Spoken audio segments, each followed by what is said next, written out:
जय भीम जय मूल निवासी एमएनटी न्यूज नेटवर्क में मैं शैला आपका स्वागत करती हूँ। सुप्रीम कोर्ट में सीनियर एडवोकेट इंदिरा जयसिंह ने एक आवेदन दायर कर यह घोषित करने की मांग की है कि फुल बेंच द्वारा गुप्त मतदान के माध्यम से कुछ उच्च न्यायालयों द्वारा वरिष्ठ पदनाम यानी सीनियर डेजिग्नेशन प्रदान करने के लिए अपनाई गई प्रक्रिया मनमानी और भेदभावपूर्ण है। एडवोकेट इंदिरा जयसिंह का कहना है कि पदनाम की प्रक्रिया उन लोगों का चयन है जो पदनाम के योग्य है और इस तरह की योग्यता का निर्णय पूर्ण बेंच के वोट के आधार पर नहीं किया जा सकता, क्योंकि यह किसी कार्यालय का चुनाव नहीं है। आवेदन में कहा गया है कि हाल ही में दिल्ली और पंजाब एंड हरियाणा उच्च न्यायालयों ने वरिष्ठ पदों को प्रदान करने के लिए मतदान प्रक्रिया का सहारा लिया। इंदिरा जयसिंह बनाम भारत के सर्वोच्च न्यायालय के मामले में 2017 के फैसले में सर्वोच्च न्यायालय द्वारा तैयार किए गए उद्देश्य मानदंड के आधार पर उच्च न्यायालयों की समिति द्वारा उम्मीदवारों को अंक दिए जाने के बाद भी ऐसा मतदान किया गया। यह सर्वोच्च न्यायालय के 2017 के फैसले के उद्देश्य को कम करता है, जिसमें वरिष्ठ पदों में व्यक्ति परकता के तत्वों को सीमित करने की आवश्यकता पर प्रकाश डाला गया है। एडवोकेट इंदिरा जयसिंह के अनुसार सुप्रीम कोर्ट ने अपने फैसले में कहा था कि मतदान का सहारा केवल तब लेना चाहिए जब यह अपरिहार्य हो। उनकी चिंता प्रक्रिया में अधिकतम निष्पक्षता सुनिश्चित करना है। सीनियर एडवोकेट जयसिंह ने अपनी बात को स्पष्ट करने के लिए दिल्ली उच्च न्यायालय द्वारा 55 वरिष्ठ पदनामों को प्रदान करने में अपनाई गई प्रक्रिया का उल्लेख किया है। 87 अधिवक्ताओं ने वस्तुनिष्ठ मानदंडों के आधार पर समिति द्वारा निर्धारित कट ऑफ को पास किया था। हालांकि इन नामों को फिर से पूर्ण बेंच की गुप्त मतदान प्रक्रिया के अधीन किया गया, जिसके परिणाम स्वरूप 32 उम्मीदवारों को बाहर कर दिया गया। आखिर मैडम एडवोकेट इंदिरा जयसिंह ने पूर्ण बेंच द्वारा मतदान प्रक्रिया पर आपत्ति क्यों जताई? क्या यह प्रक्रिया वाकई में इतनी चिंताजनक है? हमने इस मामले को एडवोकेट रविशंकर से समझने की कोशिश की। रवि प्रकाश सुप्रीम कोर्ट में एडवोकेट ऑन रिकॉर्ड है। आइए देखते हैं उनके इस पर क्या विचार है। जय भीम जय मूल निवासी सर, सबसे पहले तो एमएनटी न्यूज नेटवर्क में आपका स्वागत है। हमें बताइए, पूर्ण बेंच द्वारा लिए गए गुप्त मतदान से वरिष्ठ पदनाम प्रक्रिया को मैडम इंदिरा जयसिंह ने मनमाना और भेदभावपूर्ण माना है। क्या यह सही है? इस पदनाम प्रक्रिया से क्या परिणाम हो सकते हैं? इस पर जरा विस्तार से समझाइए। धन्यवाद। आपका जो सवाल है वो इंडियन लीगल सिस्टम और जुडिशियल सिस्टम से जुड़ा हुआ है, जिसमें जो सीनियर एडवोकेट की जो डेजिग्नेशन होती है, जिसे आप वरिष्ठ एडवोकेट बोल रहे हैं, पदनाम का जो डेजिग्नेशन देती है हाई कोर्ट और सुप्रीम कोर्ट एक पर्टिकुलर क्लास ऑफ एडवोकेट्स को, उस विषय पर मैडम इंदिरा जयसिंह जो सीनियर एडवोकेट भी हैं सुप्रीम कोर्ट में, उन्होंने 2017 में एक पिटीशन डाली। पिटीशन में उन्होंने क्वेश्चन और सवाल खड़े किए कि जो सीनियर डेजिग्नेशन का सिस्टम हाई कोर्ट्स और सुप्रीम कोर्ट फॉलो करते आ रही है, वो एक क्लोज सिस्टम है, वो एक ओपेक सिस्टम है, उसमें कोई ट्रांसपेरेंसी नाम की चीज नहीं है। दूसरी बात उन्होंने कही कि सीनियर एडवोकेट डेजिग्नेशन का जो प्रोसेस है, उसके लिए कोई रूल्स रेगुलेशंस हाई कोर्ट और सुप्रीम कोर्ट ने फ्रेम नहीं किया है। और तीसरी बात उन्होंने कहा कि ये डिस्क्रिशनरी जो सिस्टम है, जो जजेस इनवाइट करते हैं और खुद कुछ एक क्लास ऑफ एडवोकेट्स को सीनियर एडवोकेट डेजिग्नेट कर देते हैं हाई कोर्ट और सुप्रीम कोर्ट लेवल पे, वो इक्वल अपॉर्चुनिटी नहीं दे रही है। सारे एडवोकेट्स उसके लिए क्वालिफाइड हो सकते हैं। जो एक प्रोसेस तो मैडम इंदिरा जयसिंह ने अपने पिटीशन के थ्रू जो 2017 में उन्होंने डाले थे, उससे उन्होंने एक सिस्टम की मांग की। There should be some system in the place for the designation of senior advocates.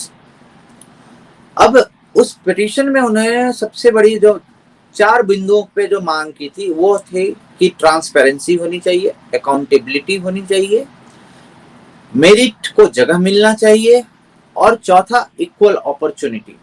क्योंकि ये जुडिशियल और लीगल सिस्टम जो हमारे देश का चला आ रहा था, वो कुछ पर्टिकुलर क्लास और तबके के लोगों के हाथों में आज़ादी से चले आ रही थी, क्योंकि पढ़ाई लिखाई उनकी एक प्रेरोगेटिव थी, उन्हें अपॉर्चुनिटी मिला था पढ़ने लिखने के लिए। तो उनके जो फोर फादर्स हुए और जो उनके वो एडवोकेट्स वही एडवोकेट्स रहे, वही जजेस रहे। एक रिसर्च के अनुसार इंडिया में सिर्फ 250 फैमिली जो है वो सुप्रीम कोर्ट और हाई कोर्ट में जजेस उन्हीं की फैमिली से बिलोंग करती है। सो आप समझ सकते हैं कि इतनी बड़ी देश में, इतने बड़े आबादी वाले देश में इतने ज्यादा जजेस होने के बाद भी, आजादी के 70 साल के बाद भी सिर्फ 250 फैमिली से ही जजेस आ गए हैं, क्योंकि और सिस्टम में लोग आ रहे हैं। तो इसके इंदिरा जयसिंह ने 2017 के इस पिटीशन में इन्होंने सीनियर डेजिग्नेशन के सिस्टम को चैलेंज किया। उसका इफेक्ट ये हुआ कि सुप्रीम कोर्ट ने एक्सेप्ट की पिटीशन और एक सिस्टम और ट्रांसपेरेंसी लाने का कोशिश किया। उस ट्रांसपेरेंसी और उस सिस्टम के कॉन्सेप्ट में और कॉन्टेक्स्ट में ये कह सकते हैं कि आज के प्रोसेस में जो 2021 में अगर सीनियर डेजिग्नेशन का प्रोसेस अगर शुरू होता है तो सबसे पहले सुप्रीम कोर्ट और हाई कोर्ट को एप्लीकेशन इनवाइट करना पड़ता है एक पर्टिकुलर अपने एडवोकेट से। दूसरा, उस जब एडवोकेट्स एप्लीकेशन फॉर्म सबमिट करते हैं हाई कोर्ट और सुप्रीम कोर्ट में फॉर द कि हमें सीनियर डेजिग्नेट किया जाए, तो उस एप्लीकेशन का इवैल्यूएशन होता है। इवैल्यूएशन में कुछ क्राइटेरिया सुप्रीम कोर्ट ने सजेस्ट किया है और कुछ हाई कोर्ट्स को पावर दिए हैं कि वो लोग भी अपना डेवलप कर सकते हैं और हाई कोर्ट भी डेवलप कर सकती है। तो जो इम्पोर्टेंट क्राइटेरिया है वो ये है कि आप कितने साल से प्रैक्टिस कर रहे हैं। दूसरा, कितने केसेस में रिप्रेजेंट किए हैं क्लाइंट्स को। तीसरा, कितने रिपोर्टेड जजमेंट्स हैं। चौथा, क्या आपने कोई प्रो बोनो काम किया है। प्रो बोनो मीन्स आपने कोई बिना फीस का गरीबों को और जो डिप्रेस्ड क्लास है, जो ऑप्रेस्ड क्लास है, जो गरीब डाउन टू रोजन क्लास है, जो सोसाइटी के गरीब हैं, दबे कुचले हैं, उन्हें कोई जस्टिस दिलाने का लिए कोई पिटीशन फाइल किया है। अगर किया है तो वो उसका अलग से पॉइंट है। चौथा, जो आपने कोई आर्टिकल या स्कॉलरली वर्क किया है, बुक्स लिखे हैं, आर्टिकल लिखे हैं या नहीं लिखे हैं लीगल सिस्टम पे या किसी भी लीगल टॉपिक पे या पॉलिटिकल टॉपिक पे, जिससे आपका नॉलेज अंडरस्टैंडिंग थोड़ा सा मेजर किया जाए। चौथा, आपका लीगल एजुकेशन की तरफ क्या कंट्रीब्यूशन है, क्योंकि आप एक एडवोकेट हैं, आप एक सीनियर एडवोकेट बनने के लिए एप्लीकेशन फाइल कर रहे हैं, आपका लीगल एजुकेशन और लीगल सिस्टम की तरफ क्या कंट्रीब्यूशन है ओवरऑल। अब ये एप्लीकेशन के इवैल्यूएशन के बाद एडवोकेट्स को शॉर्टलिस्ट किया जाता है। तो शॉर्ट लिस्टिंग तक तो हमें पता चल जाता है कि जो क्या प्रोसेस है और हमारी एक एप्लीकेंट की क्या चांसेस हैं और क्या कितने पॉइंट्स मिल रहे हैं या कितने पॉइंट्स नहीं मिल रहे हैं, क्योंकि ये सारे क्राइटेरिया पे अपने आप को कोई भी एक कैंडिडेट और एप्लीकेंट इवैल्यूएट कर सकता है। इसके बाद हाई कोर्ट्स और सुप्रीम कोर्ट को ऑब्जेक्शन इनवाइट करना होता है या पब्लिक कमेंट इनवाइट करना होता है शॉर्टलिस्टेड कैंडिडेट्स पे। अब सुप्रीम कोर्ट और हाई कोर्ट वो कमेंट और पब्लिक ओपिनियन को कैसे डील करती है, कैसे ट्रीट करती है, इसके बारे में अभी तक कोई रूल्स रेगुलेशंस नहीं बना है कि कोई पब्लिक ओपिनियन या कमेंट या ऑब्जेक्शन के बेसिस पे किसी कैंडिडेट का एप्लीकेशन वो कैंसिल कर सकती है, ना कंसिडर कर सकती है, या सारे उसके बावजूद भी, ऑब्जेक्शन के बावजूद भी सारे एप्लीकेशन कंसिडर होंगे कि नहीं होंगे, इसके बारे में कोई अभी रूल नियम कानून नहीं बने हुए हैं। जो सुप्रीम कोर्ट ने अभी पिछले साल जो डेजिग्नेशन का सीनियर एडवोकेट का डेजिग्नेशन किया था और बहुत सारे हाई कोर्ट्स ने डेजिग्नेशन किए हैं, उसमें फिर कैंडिडेट्स से मीटिंग करती है और मीटिंग के बाद फुल कोर्ट मतलब सारे जजेस उस पर्टिकुलर कोर्ट के, जो हाई कोर्ट हो या सुप्रीम कोर्ट है, उसके सारे सीक्रेट वोटिंग करते हैं और सीक्रेट वोटिंग के बेसिस पे फाइनल डेजिग्नेशन का प्रोसेस कंप्लीट होता है। फिर उनका नाम अनाउंस किया जाता है कि हाँ, आपका एप्लीकेशन सक्सेसफुल रहा और आप सीनियर एडवोकेट इस पर्टिकुलर हाई कोर्ट से या सुप्रीम कोर्ट से डेजिग्नेट हो गए हैं।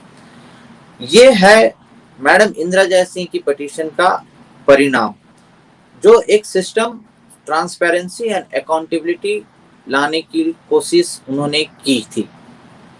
इसके बेसिस पे सारे high courts and supreme court ने रूल्स बनाए और अभी प्रेजेंट जो सिस्टम ऑफ डेजिग्नेशन है, सीनियर एडवोकेट डेजिग्नेशन है, वो इसके बेसिस पे चल रहा है। मैडम इंदिरा जयसिंह ने अभी रिसेंटली एक और एप्लीकेशन फाइल की है जिसमें उन्होंने दो चीजों को क्वेश्चन किया है। पहला कि आप ये सीक्रेट वोटिंग, जो फुल कोर्ट की सीक्रेट वोटिंग होती है, वो कैसे होती है और उसके क्या नियम कानून है। अगर कोई एक जज निगेटिव वोट डालता है तो क्या वो कैंडिडेट का एप्लीकेशन रिजेक्ट हो जाता है, या आप मेजोरिटी का प्रिंसिपल फॉलो करते हैं कि यस, आउट ऑफ 30 जजेस, 30 जजेस में से अगर 16 जजेस हाँ बोल दिए तो उसका डेजिग्नेशन, उस एप्लीकेंट का या उस कैंडिडेट का या उस एडवोकेट का डेजिग्नेशन क्लियर हो जाएगा। इसके बारे में कोई ट्रांसपेरेंसी नहीं है, इसके बारे में किसी को कुछ नहीं पता है। तो मैडम इंदिरा जयसिंह, और ये भी एक्सपीरियंस के बेसिस पे, क्योंकि कुछ हाई कोर्ट्स ने अभी जो फिलहाल जो डेजिग्नेशन किए हैं उसमें ये सुनने में आया है कि हाई कोर्ट्स सारे एप्लीकेंट्स को शॉर्टलिस्ट करके और एक आंख मूंद करके सारे को डेजिग्नेट, सीनियर एडवोकेट डेजिग्नेट कर दिया, या कुछ सिलेक्टेड लोगों को रिजेक्ट कर दिया। और वो सिलेक्शन का और रिजेक्शन का जो क्राइटेरिया है वो बहुत ट्रेडिशनल जो सोर्स ऑफ डिस्क्रिमिनेशन है या ट्रेडिशनल पैटर्न ऑफ डिस्क्रिमिनेशन है, कास्ट, रिलीजन, वो सबसे मिलता जुलता है। तो मैडम इंदिरा जयसिंह के जो एप्लीकेशन का प्रोसेस है वो एक इक्वल अपॉर्चुनिटी, सभी को अपॉर्चुनिटी दिलाने के लिए एक कोशिश है, ताकि जो मेरिटेरियस और जो डिजर्विंग कैंडिडेट है, जो अभी तक जिनका रिप्रेजेंटेशन सीनियर एडवोकेट्स में या जुडिशियल सिस्टम में या लीगल सिस्टम में नहीं रहा है, उन्हें उनका position as per knowledge, as per understanding, as per experience और एज पर उनकी कैपेबिलिटी उन्हें सीनियर एडवोकेट डेजिग्नेट किया जाए। बहुत बहुत धन्यवाद सर हमें ये जानकारी देने के लिए। Thank you for your question.